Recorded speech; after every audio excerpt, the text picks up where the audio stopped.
Bonjour à tous, j'espère que vous allez bien.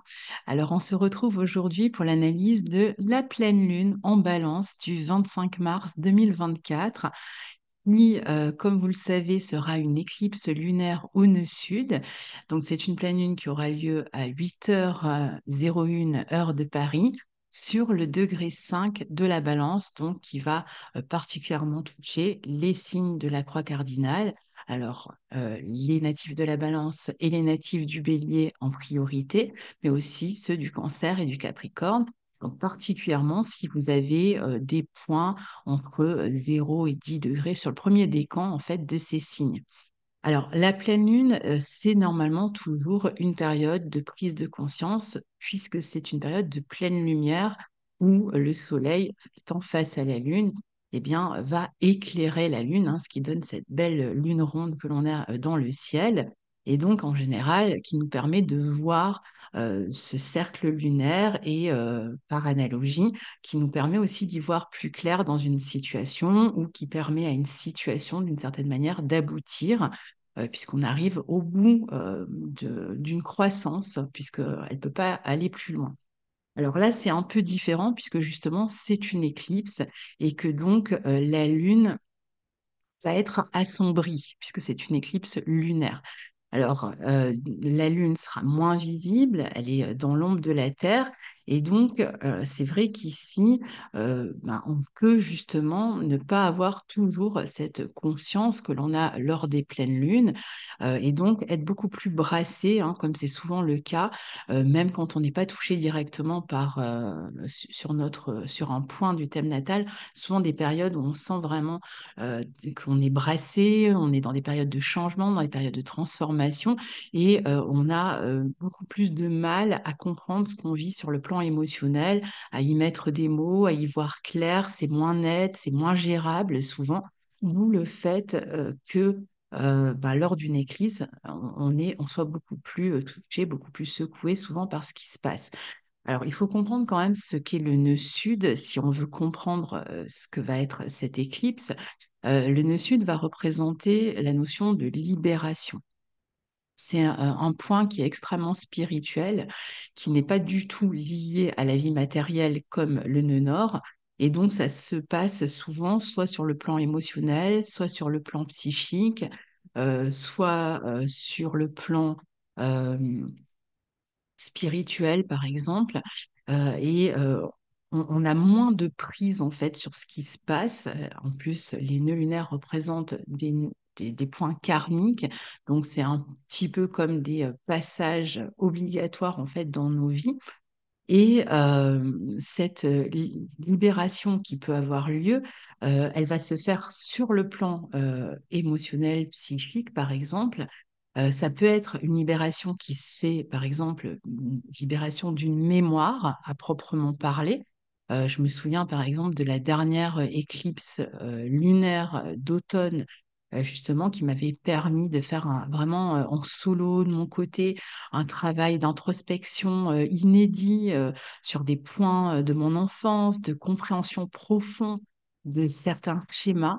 J'avais vraiment vécu ça comme une plongée dans l'enfance et dans la compréhension. Je m'étais mis à tout décortiquer parce que d'abord, il y a eu une phase comme ça d'émotion assez forte. Et quand même, vu que c'était quand même une pleine lune, il y avait quand même eu une forme de prise de conscience, et de prise de conscience qu'il a fallu que j'aille chercher. C'était pas comme ça soudain, il a fallu que j'y aille. Je me suis mis à écrire de manière compulsive, à mettre en mots ce que j'avais vécu en ordre, hein, jusqu'à épuisement du sujet. Mais c'est vrai qu'à la fin, je me suis sentie complètement libérée d'une partie importante de qu'il y avait à régler, justement.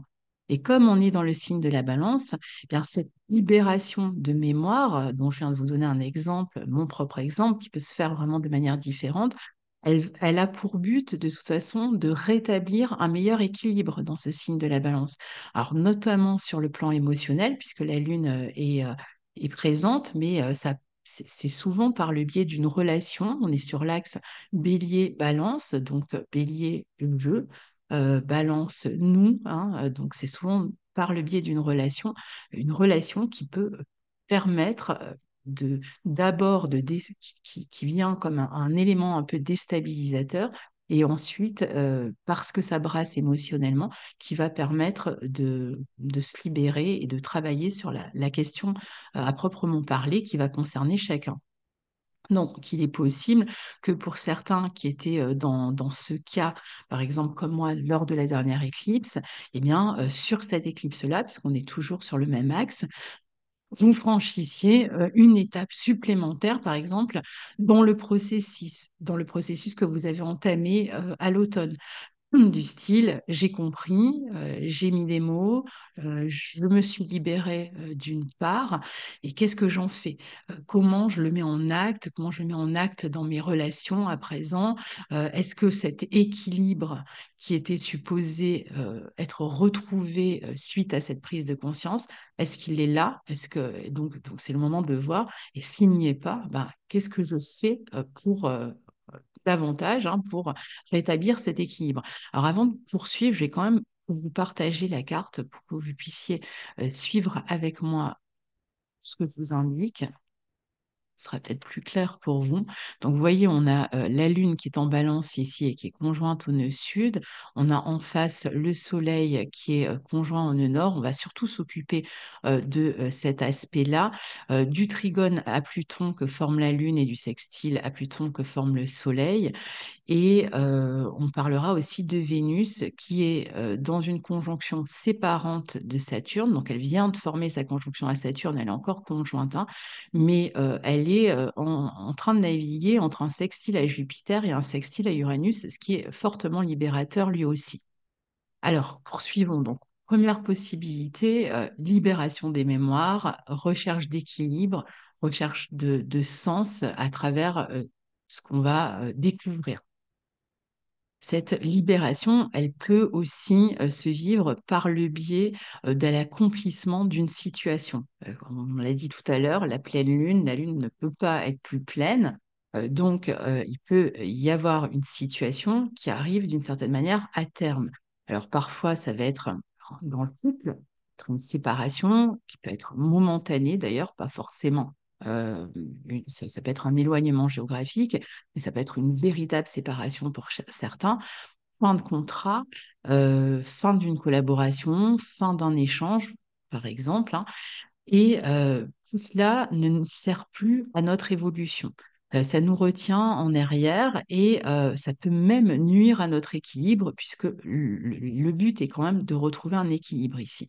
Dans ce signe de la balance, il y a un sens inné de l'harmonie, de l'équilibre. On est beaucoup plus réceptif aux dissonances, aux fausses notes, donc on va plus facilement aussi mettre le doigt sur ce qui empêche cet équilibre ou cette harmonie.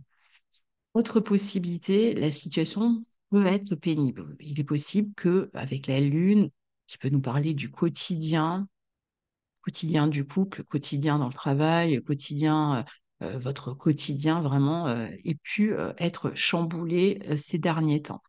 Alors, ça peut être, par exemple, on va prendre l'exemple d'une femme qui est enceinte et qui vit les dernières semaines de grossesse, c'est toujours un peu compliqué, c'est plus difficile de s'habiller, de dormir, etc.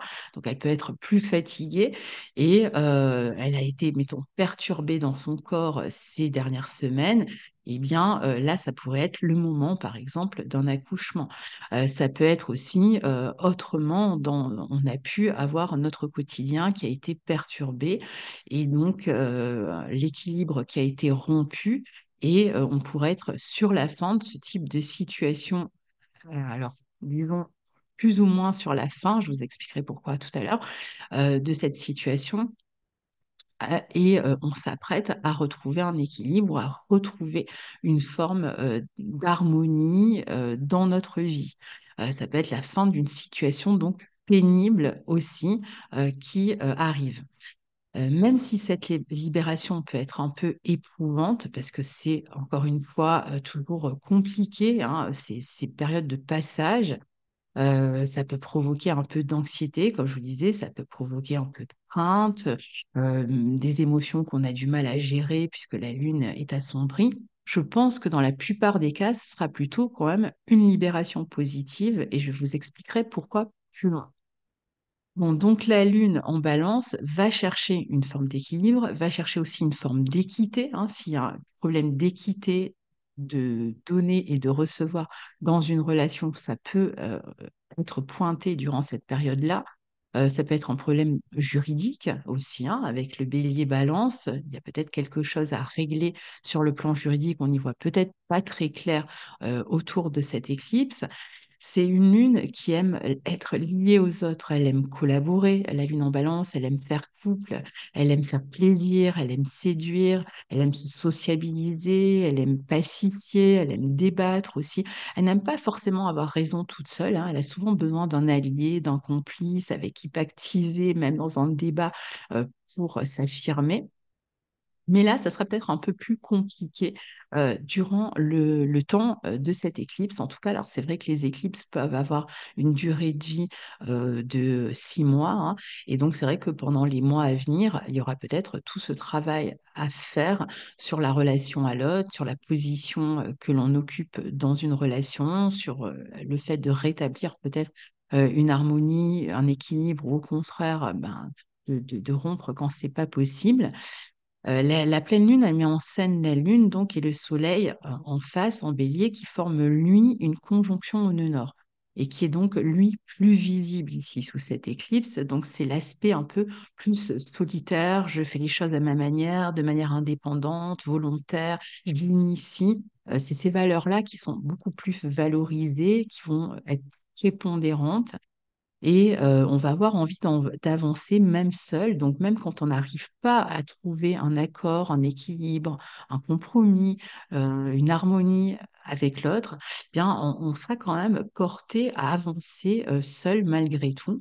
Peut-être en comptant un peu moins sur les autres, en faisant preuve davantage d'autonomie, d'indépendance, et on pourrait se montrer parfois peut-être plus égoïste, moins conscient de l'autre, plus déterminé ou moins dans la conciliation. Et si je disais que cette libération ou cette démarche vers l'autonomie, tout à l'heure, je vous disais, c'est peut-être pas là tout de suite au moment de l'éclipse. Pourquoi? Puisque si vous regardez sur la carte, on a Mercure ici qui est en bélier, qui œuvre dans le sens d'une autonomisation, justement, d'une réflexion sur plus d'autonomie pour atteindre ses buts, puisqu'il va passer souvent à la conjonction du nœud nord. On en reparlera dans les horoscopes du mois d'avril. Et donc, comme il est sur le point de rétrograder dans ce signe, du 1er avril au 25 avril, c'est possible que ce soit un peu en stand-by entre le 1er et le 25 avril, qu'on soit en train d'y travailler, de trouver des stratégies, d'essayer de réfléchir, de comprendre comment on peut aller vers ses buts sans que l'autonomie soit complètement acquise pendant cette période de rétrogradation de Mercure, mais elle, elle- elle est sur le point de poindre, justement. Et donc, c'est un peu le travail qui va s'amorcer ici à la fin du mois, donc à partir du 1er avril et jusqu'au 25 avril. Donc, ça peut prendre peut-être un peu de temps pour qu'on se sente beaucoup plus autonome par rapport à cette situation dont on parlait juste avant, enfin les possibilités qui pouvaient s'offrir à nous en termes de libération. Peut-être aussi a-t-on besoin, par rapport à une situation récente, de retrouver, je vous disais, cette autonomie, cette indépendance. Peut-être on n'a pas le choix aussi, hein, de se retrouver indépendant. Il y a peut-être des situations qui arrivent à terme et on ne peut plus vraiment compter sur l'autre dans telle ou telle situation, d'où le fait que Mercure va amener ce processus en fait qui va nous permettre de tenir droit seul. C'est peut-être aussi un moment où on va soi-même donc être moins dépendant, ou en tout cas on est en train de travailler à être moins dépendant. Ça peut être vraiment même sur le plan, par exemple, du corps. Bah, Ça peut être un moment, par exemple, où on fait de la rééducation avant de pouvoir être complètement autonome. On avait une phase où le quotidien était chamboulé parce que on avait tel problème de santé. Maintenant, on est sur la phase de rétrogradation, enfin, à partir du 1er avril, qui va elle permettre de retrouver cette autonomie doucement. Au ralenti, peut-être on pourrait se montrer impatient dans ce signe du bélier qui a envie d'aller vite, mais bon, il y a quand même un retour sur soi à faire. Et puis, fin avril, la rééducation peut être terminée et c'est bon, on repart du bon pied. Donc, la question de l'autonomie aura quelque chose à voir quand même avec cette pleine lune, forcée ou souhaitée. Il en est question et on peut moins se reposer sur l'autre ou on a moins envie aussi de se reposer sur l'autre. On va chercher donc où se trouve Vénus, puisque c'est une pleine lune en balance, et comme vous le savez maintenant, on va toujours regarder où se trouve le maître du signe où la lune réside. Donc elle est en balance, le maître de la balance, c'est Vénus, et c'est donc elle qui est maître de cette lune. Et cette Vénus, justement, on la retrouve où? On la retrouve en poisson. Si on regarde la carte, elle est ici, hein, je vous l'ai montré tout à l'heure. Elle sort d'une conjonction à Saturne et elle est en train de passer entre le sextile de Jupiter et le sextile à Uranus dans le signe du Taureau. Vénus, dans ce signe des poissons, elle est dans un signe qui peut être aussi extrêmement libérateur. En fait, il peut avoir vraiment différentes approches, différents vécus. Euh, mais disons que du fait qu'elle soit conjointe à Saturne, ça va un peu modifier la donne. Vénus en poisson, elle est en exaltation, elle est extrêmement bien dans ce signe des poissons. Elle aime se relier aux autres, elle est tout amour, elle est aussi parfois tout sacrifice, mais comme je le disais, elle se détache d'une conjonction à Saturne. Donc, il s'est passé quelque chose avec cette conjonction à Saturne. Euh, Elle entre dans ce sextile entre Jupiter et Uranus. On a donc vraiment le sentiment que on va vers une libération. Vénus sextile Jupiter, Vénus sextile Uranus, il y a quand même quelque chose qui se libère ici et qui s'épanouit davantage. Donc, qui va ramener de l'enthousiasme, une forme de liberté, d'autonomie, encore une fois. Mais on sort d'un blocage, on sort d'un ralentissement qui d'ailleurs a pu correspondre aussi à une prise de décision ou à une prise de position ou à une responsabilisation, par exemple, au sein d'une relation, d'un contrat, etc. Ça a pu être vécu comme une limite, hein, ces jours qui ont précédé la pleine lune, euh, limite que l'on a peut-être été obligé de poser à l'autre, ou une période de limitation que l'on a vécue soi-même de manière compliquée. On a donné des exemples tout à l'heure avec cette notion de lenteur et de frustration. Donc on est sur le point de se libérer, mais on n'y est pas encore. Il faudra certainement attendre la fin du mois pour ça, la fin du mois d'avril, autour du 25 avril. Mais on peut penser vraiment ici, cette Vénus, elle est dans un signe vraiment très guérisseur. Donc il y a vraiment une notion de guérison à l'œuvre ici. Euh, donc une période de guérison, une période ou un travail qui se termine, peut-être qui est sur le point de se terminer, va nous satisfaire, une amélioration sur le plan de la santé, mais éventuellement aussi sur le plan de la vie matérielle. Peut-être qu'on a fait des choix compliqués, mais qu'on a peut-être d'autres opportunités qui vont se présenter. C'est l'idée que quelque chose qu'on a attendu depuis longtemps, en fait, arrive enfin, et sur le point de se libérer. Pour certains, ça peut être un rendez-vous médical ou un rendez-vous professionnel qui peut être prometteur, un renouveau qui arrive par ce biais-là, par le biais d'une guérison, qui était promis, hein, par la nouvelle lune dans laquelle vient agir, vient s'ancrer cette pleine lune, cette nouvelle lune en poisson, qui promettait cette période de guérison. On en avait parlé. Donc voilà pour les énergies de cette pleine lune, que je vous souhaite la meilleure possible. N'hésitez pas à partager vos expériences sous la vidéo. Je vous écouterai, vous lirez en tout cas avec grand plaisir. Et on se retrouve très bientôt pour la suite des aventures astrologiques. Au revoir.